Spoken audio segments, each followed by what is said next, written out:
Rar, soy Rina. Recuerden que si quieren más videitos de ese estilo, tienen que dejar su apoyo y de paso se los voy a agradecer mucho, mucho, mucho. Sin más preámbulos, vamos con el video. Bien, el juego más polémico de la historia, Thrill Kill, hecho por Bytey Byte. Vamos a ver de qué nos habla el hermoso e inigualable Bytey.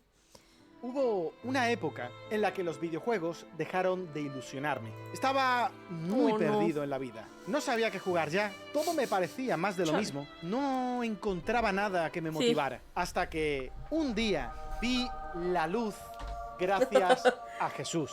Amén. Un profesor de tecnología del instituto, que era un tipo bastante jugón como yo, y de vez en cuando me recomendaba juegos. Y un día me dijo: Bytey, hay un juego que han publicado en internet y que no salió a la venta porque lo declararon ilegal. Tienes que probarlo. Ese juego era Thrill Kill. ¿Cómo? ¿Un juego ilegal? ¿Cómo es eso posible? ¿Me meterían en la cárcel si lo jugaba? Yo prefiero no ir a la cárcel, soy un caramelito. Pero hay que decir que aquí Jesús patinó bastante, ya que este juego no era ilegal. Pero yo, a diferencia de otros, no crucifico a la gente por sus errores. Thrill Kill fue un juego que me pareció increíble. Obviamente tenía su parte morbosa, ya que claramente era un juego que intentaba ser polémico a toda costa. O sea, quiero decir, podías elegir como personaje jugable a una dominatrix, a un caníbal o a un enano con zancos. O sea, no era un juego precisamente para jugar en familia. ¡Un enano con zancos! El juego, obviando todo esto, era jodidamente divertido. Existen muchos juegos que fueron polémicos en su época, como el primer GTA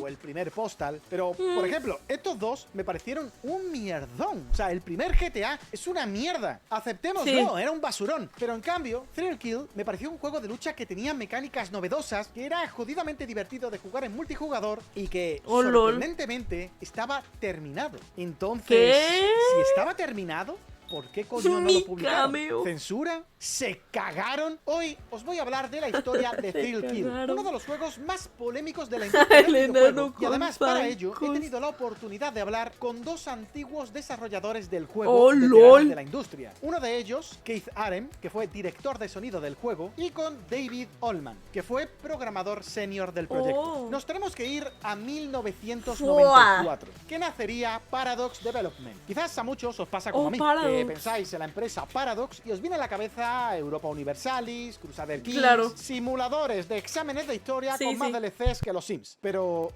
no era esa Paradox. Esta otra Paradox nació con un único propósito: crear el juego más polémico que podía hacerse en la historia. Originalmente la primera idea que iban a desarrollar era un juego de baloncesto azteca. David Allman me comentó que se inspiraron en unos cómics llamados Earth Monster. Hay que decir que incorrectamente en muchos medios se hablaba de que este primer juego se llamaría Earth Monster, pero realmente no tenía nombre, porque era un prototipo, o sea, una prueba, un concepto, que quizás sí que su nombre en clave o nombre interno era Earth Monster, pero como veríamos más adelante, era un prototipo que cambiaría completamente. Tampoco se menciona que el juego, ya de base, iba a ser bastante sangriento. De hecho, la pelota iba a ser una cabeza, y el equipo perdedor tendría una especie de finishing donde perdían la cabeza, literalmente. Esto fue evolucionando, ya que con estos tintes, obviamente, esto no iba a ser un NBA 2K, sino que iba a ser bastante agresivo, con mecánicas que se empezaban a asemejar a un juego de lucha. Hasta que alguien un día dijo: oye, ¿y si dejamos de darle vueltas y hacemos directamente un juego de lucha? Bueno, es verdad. Pues también es verdad, coño. Y así nació Thrill Kill, un juego que a pesar de todo quedó condenado al olvido, pero que se ganó un lugar en la historia como uno de los títulos más polémicos que jamás se habían creado. Para empezar, quiero aclarar que cuando el estudio comenzó a desarrollar Thrill Kill, realmente era un equipo muy pequeño, apenas 12 empleados. Como y claro, indie, ¿no? No tenían el presupuesto necesario para poder financiar completamente un proyecto de esta magnitud. Así que, como era común en esa época, tuvieron que buscar la ayuda de un publisher. Ahora las cosas han cambiado bastante, pero en los años 90, los publishers tenían un poder inmenso sobre los desarrolladores, ya que ellos eran los que determinaban si tu juego llegaría a las estanterías de las tiendas o no. No podías sacar un proyecto por tu cuenta y publicarlo en Steam, porque no existía Steam, así que sin el respaldo de un publisher era casi imposible comercializar un juego, por lo que estos solían aprovecharse de su posición para conseguir acuerdos bastante favorables para ellos. Y es ahí donde entra Virgin, Y no me refiero a ti. qué pedo. Virgin fue una empresa bastante importante en cuanto a distribución de juegos, aunque pasaron por bastantes baches. En 1992 se fusionaron con Westwood, que conoceréis principalmente por ser los creadores de Command Conquer. Puede no parecer importante, pero luego veréis que todo esto de Pues los no lo vírgenes conozco. y los Command Conquer es bastante relevante. Pero volviendo con 3Kill, aceptó financiarles el juego, ejerciendo como productores y publishers a cambio de quedarse los derechos del juego. Y se asignó a Havar Bonin como productor y supervisor de este proyecto. Havar Bonin ahora trabaja en Bethesda y ha sido productor de juegos como Bethesda. Redfall y otros como Guau. Hi-Fi Rush y Ghostwire Tokyo, que ya Guau. sabéis que cerraron la empresa. Vamos, que este tío es un puto gafe. Pues Havar Bonin se encargaría de producir el juego y dar las indicaciones de lo que quería Virgin. Además, estamos en la época del auge de PlayStation y donde empezaba a ponerse de moda los juegos enfocados a un público adolescente o Sí, adulto, como adulto. eran Resident Evil, Mortal Kombat o Metal Gear. Por aquellos años, además, Metal se había Gear. estrenado recientemente las etiquetas de clasificación por edades, el ESMB o el PEGI aquí en Europa, para así PEGI poder catalogar los 21. juegos violentos. Y Havar Bonin quería más violencia a los juegos. Quería tener todas las etiquetas de adulto, todas. Si inventaban una específica para este juego, mejor, ya que él sabía que, aunque fuera por la polémica, por la salida de un juego tan violento, esto sería publicidad gratuita y era lo que buscaba. De hecho, Lol. cuentan, y es bastante surrealista este tío, como en una reunión, cuando aún estaba en mente hacer el juego de baloncesto azteca, apareció este man y dijo, vale, vamos a abandonar ya por completo la estética azteca, ¿vale? Vamos a hacer Ok. un juego mucho más atrevido. Vamos a darle un toque más atractivo a los personajes. Los personajes femeninos deben ser más sexys. Quiero tetas grandes. No es coña. Verga. Por algo la empresa se llamaba Virgin. Y el cierre de todo esto fue cuando este tío, este man, este mastodonte, apareció otro día en una reunión con una gran caja llena de DVDs De porno alemanes y de BDSM y dijo, chicos, esta será la nueva dirección artística del juego. Y definitivamente, alto Virgin, ¿eh? Que este tío tiene el Al platino de chile. Aristoputas ni cotiza. Por eso al principio comentaba que 3Kill, desde un comienzo, era un juego claramente enfocado en buscar la polémica. Pero esto no debe ocultar que detrás hay un grandísimo juego.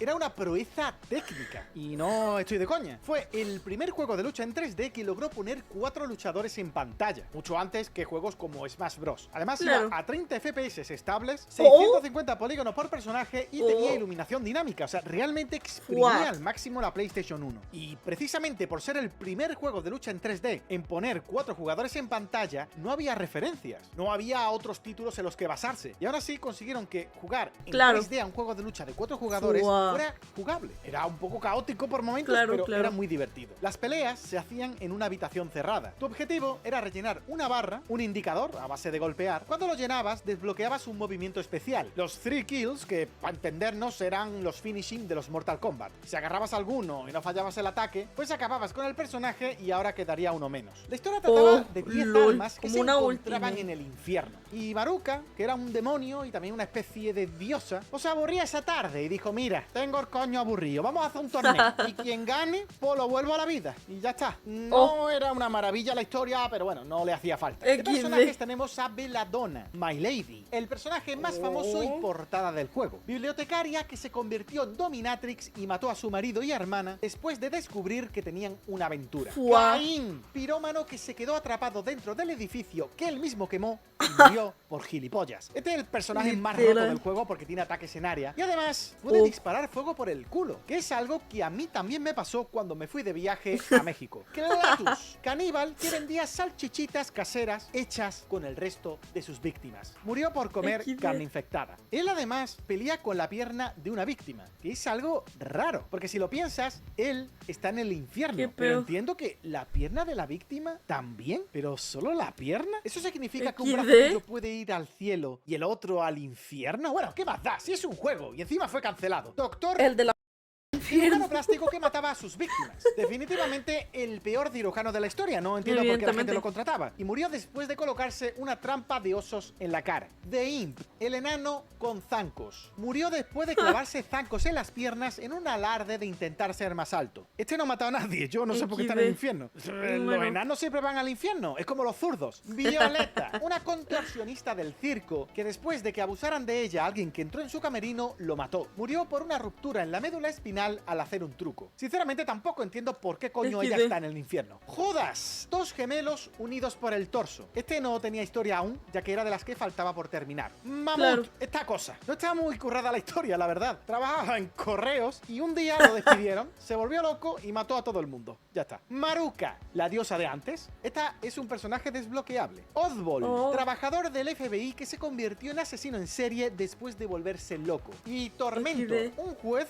que absolvía a los criminales que claramente eran culpables para luego secuestrarlos y torturarlos. Murió en la silla eléctrica. Y quedaría un último personaje que no se puede elegir, The Gimp. No confundir con el Photoshop tonto. Este era un sadomasoquista y era el personaje que te salía cuando ibas a entrenar para que practicaras. Estaba bien pensado, en realidad. Una cosa que me gusta preguntar a los Claro. artistas es si primero fue el diseño del personaje o primero su trasfondo e historia y en base a eso haces el diseño. Sí, Y en este el caso, diseño, claro. no. Hicieron los personajes variopintos y polémicos, y luego le dijeron al guionista, venga, crack, buena suerte. Y esto básicamente era el juego. Tenía su modo historia, cada uno tenía la suya, personajes desbloqueables, contenido opcional, vaya, todo lo necesario para hacer un buen título de lucha. Y la cosa Claro. es que estaba prácticamente acabado. Entonces, Oh, lol. ¿Entonces qué es lo pasó? que pasó, Baiti? Sí. Excelente pregunta, Baiti. Pues como la mayoría de los problemas que ocurren en este mundo, Electronic Arts está metida en ello. Antes de nada, dejadme daros un poco de contexto. Por Los 90 Dios. fue una época jodidilla para la industria. Era la época de echar la culpa de todo a los videojuegos. Que si los juegos causan violencia, que si los juegos causan Son del adicción, diablo. que si los juegos hacen que te quedes calvo, los videojuegos eran el nuevo heavy metal. Todos los Sí, males sí. eran culpa suya. Y en el 94 hubo un senador de Estados Unidos, Joel Lieberman, que decidió que los videojuegos eran su nuevo objetivo. Lanzó campañas y movimientos ¿Qué? para avisar a los padres del supuesto peligro que representaban estos juegos, proponiendo incluso la creación de un organismo regulador que determinaría qué juegos podían lanzarse y cuáles no. Su idea era no ¿Qué? autorizar títulos para la venta que fueran para mayores de 12 años. Vamos, que cualquier juego con un mínimo de violencia quedaría vetado. ¿Y quiénes serían las dos únicas empresas que apoyarían XD. esta iniciativa de mierda? Pues Electronic Arts. Nintendo, que por aquel entonces solo sacaba juegos para niños o familiares, y Electronic Arts, que se centraba en juegos deportivos. Vale, pues ahora nos volvemos otra vez al 97. Con el Wow. juego ya prácticamente terminado, nuestro colega bien virgin, Havar Bonin, seguía haciendo publicidad sobre lo polémico que era su juego. Esta vez a la revista oficial de PlayStation.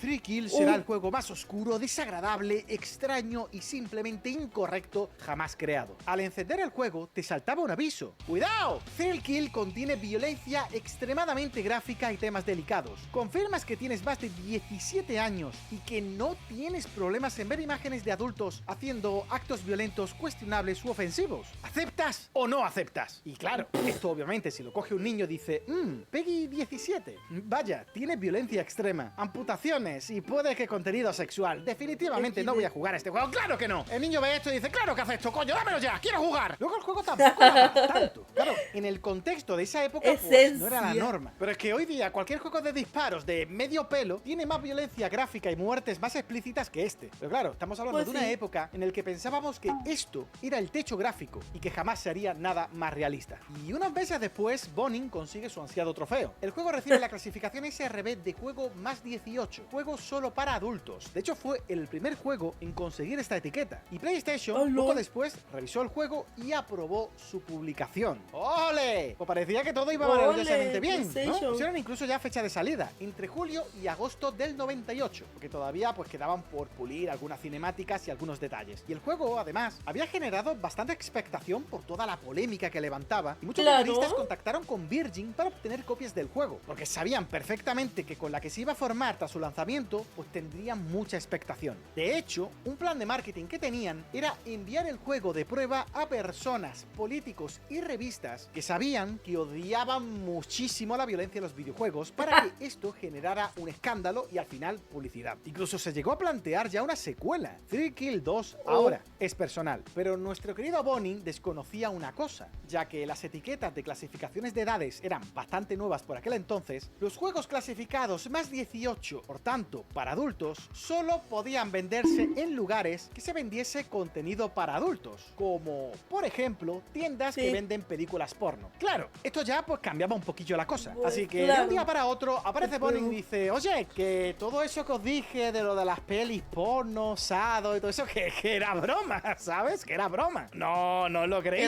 ¿no? Pues bueno, ahora a cambiarlo. Y tuvieron que retrasarlo para poder censurar cosas del título. Keith me comentó que principalmente les pidieron que censuraran los sonidos, ya que algunos eran demasiado gráficos. Además, la esposa de Keith, Valerie, fue quien le dio voz a Belladonna. Y se ve que Belladonna gemía siempre que podía y tuvieron que eliminar su gemido. Virgin, además, estaba en una situación económica bastante jodida y esperaban este lanzamiento como agua de mayo, y el retraso les sentó como una patada en los cojones. Todo esto provocó que Virgin intentase que fuese comprada y empezó a buscar un comprador públicamente. Y un año después, 1998, aparece el demonio. Aparece Electronic Arts y dice, a ver, ¿qué tenemos aquí? A ella lo que le interesaba realmente era Westwood, los del Command Conquer, y Virgin en cambio se la pelaba. Y lo que hicieron fue trocear Virgin. EA compró únicamente las operaciones estadounidenses de distribución y derechos, y el resto pues lo dejaron que lo vendiesen al mejor postor. La cosa es que ahora EA, además de Westwood, también era dueña de los derechos de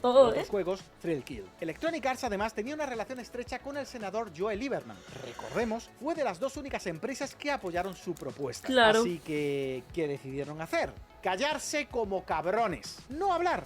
No decir nada, esperando que la gente pues se olvidase del juego. El problema es que tampoco le decían nada a los desarrolladores. Paradox estaban en plan, pues nada, aquí estamos. Espera. ¿Qué cojones hacemos? Tardaron 2 meses en pronunciarse. Después de eso, la directora de comunicaciones de Electronic Arts salió a decir, cuando miras Mortal Kombat, ves un juego de lucha, pero es algo muy diferente a un juego de matar sádico como es Thrill Kill. El producto no cumplió con nuestros estándares de contenido apropiado. Lo peor de todo es que los de Paradox, los propios desarrolladores, se enteraron de casualidad ojeando noticias en la oficina sobre videojuegos. Además, y esto es interesante, me cuentan cómo otras empresas se acercaron a Electronic Arts, entre ellas Eidos, que los conoceréis por Tomb Raider, para preguntar si les venderían los derechos y que así pues otra empresa pudiera publicar el juego. Pero Electronic Arts no solo no quería publicarlo, sino que tampoco vendería la licencia a ninguna otra empresa. Decidimos que no publicaremos Thrill Kill y también que no venderemos la licencia a otra empresa. Sentimos que este juego no es el tipo de título que queremos ver en el mercado. No creemos que el contenido del juego sea apropiado independientemente de quién lo publique. Aquí ya casi que podríamos estar hablando de censura. Porque una cosa es que no quieras publicar el juego, estás en tu derecho de que no quieras que se relacione tu imagen con un juego como Thrill Kill, pero que tampoco quieras vendérselo a otra empresa para que ellos lo publiquen, porque resulta que has decidido que no quieres que un juego así esté en el mercado. Es raro. Siendo una empresa, es raro. Como visión empresarial, es estúpido de cojones.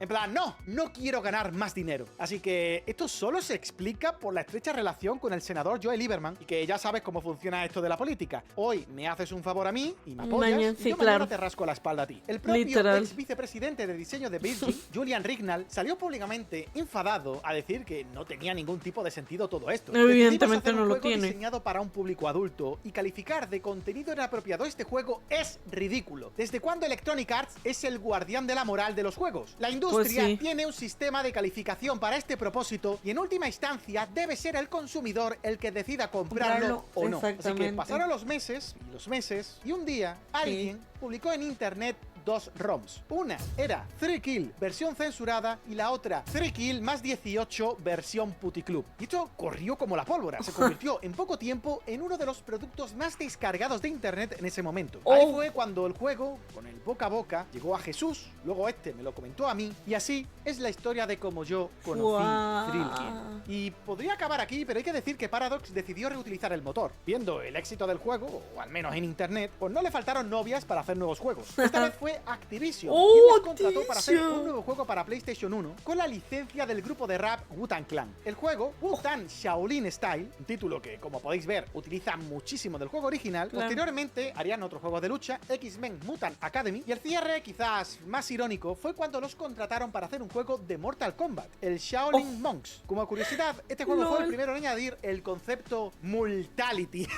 Esto es básicamente cuando matabas instantáneamente a varios oponentes. Después del buen trabajo con este juego, Midway Guau. compró Paradox en 2004. Y esta es toda la historia de Thrill Kill, un juego que alcanzó el estatus de culto, que tuvo muchísimas leyendas alrededor y en cierto modo se podría decir que sí que fue un juego censurado o prohibido, al menos por Electronic Arts, que decidió no soltar No el mames, título para que no Electronic Arts. pudiera ser publicado, aunque esto fuera una Mi compa decisión el empresarial que esquizofrénico. claramente les perjudicaba. Si detrás de todo esto había intereses políticos o no, supongo que nunca lo sabremos. Lo Pues que no. sí sabemos es que la frase "me cago en tu puta estampa Electronic Arts" es una Sí. frase que digas cuando la digas, siempre seguirá siendo válida. Claro. Este juego es mejor que Street Fighter la película.